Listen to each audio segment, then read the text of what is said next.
देशाला परम वैभवाकडे नेणारा कार्यकर्ता घडवण्याचे ठिकाण म्हणजे संघ शिक्षा वर्ग असं मत राष्ट्रीय स्वयंसेवक संघाचे पश्चिम महाराष्ट्र प्रांत सहकार्यवाह सचिन कुलकर्णी यांनी व्यक्त केलं। राष्ट्रीय स्वयंसेवक संघाच्या पश्चिम महाराष्ट्र प्रांताच्या सोलापुरातील संघ शिक्षा वर्गाचा प्रारंभ हरिभाई देवकरण प्रशालेत शुक्रवारी झाला।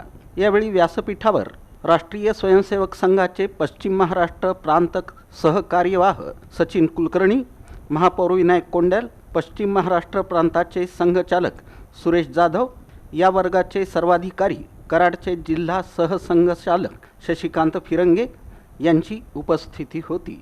भारत मातेच्या पूजनानं वर्गाचं उद्घाटन करण्यात आलं।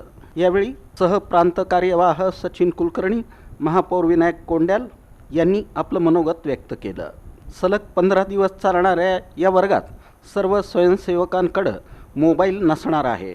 या वर्गात पहाटे 5 वाजल्यापासून रात्री 10:30 पर्यंत वेळेचं नियोजन, शारीरिक बौद्धिक प्रशिक्षण यासोबतच सेवाव्रत, सामाजिक समरसता आदी बाबींचं प्रशिक्षण देण्यात येत आहे।